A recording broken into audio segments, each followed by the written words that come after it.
kiongozi wa parokia hii Father Njogu na viongozi wengine wa kanisa, viongozi wenzangu mlio hapa, Deputy President, waziri, gavana wetu, wabunge wa Kaunti ya Nakuru, ndugu wa Kristo wa Molo, hamjambo.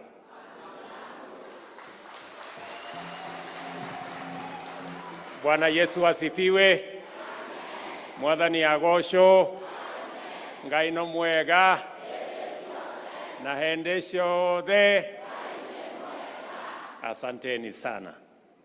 Kwanza wacha nichukue nafasi hii kumshukuru Mungu kwa kutupatia nafasi na kutupatia kibali tufike katika kaunti yetu ya Nakuru kwa mara nyingine tena, na pia tufike katika mji wenu, mji wa Molo.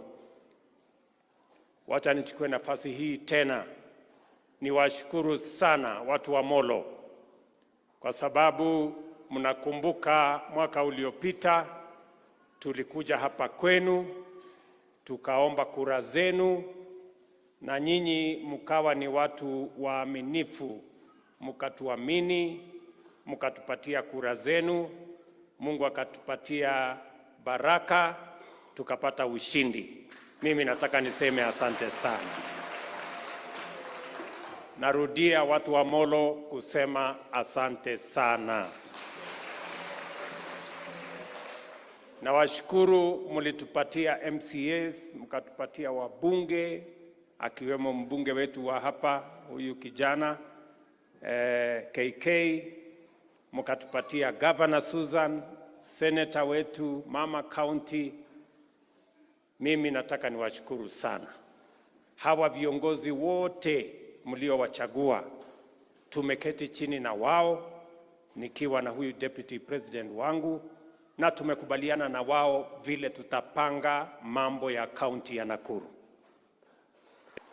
Mnajua kaunti ya Nakuru ni kaunti muhimu sana katika taifa letu la Kenya. Ni kaunti ya katikati, ni kaunti ya Wakenya wote, na ni kaunti ambayo inajulikana kwa mambo ya siasa. Ndio sababu mmesikia vile imesemekana hapa, wale tulikuwa tunashindana na wao walijaribu kuleta fitina huku, wakaleta mambo machafu, lakini Mungu aliwazuia na nyinyi mkatushikilia. Mimi nataka niwaambie asante sana.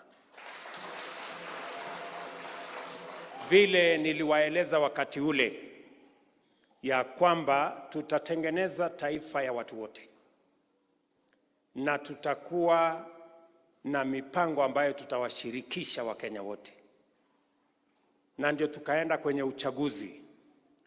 Na uchaguzi Mungu alitusaidia, ikawa ni uchaguzi ambayo ilikuwa ya aina ya kipekee. Tulikuwa na mambo mawili ya muhimu sana katika uchaguzi ambao uliopita. Jambo la kwanza, tulifanya uchaguzi wa amani.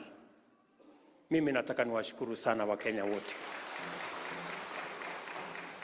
Pale mbeleni kulikuwa na desturi ya baada ya uchaguzi kuna mambo, lakini Mungu alitujalia safari hii tulifanya siasa ya sera, hata ingawaje wenzetu walijaribu kuweka uchochezi, lakini Mungu alitujalia tukafanya siasa ya sera, kila mtu akauza sera yake, tukawa na uchaguzi wa amani.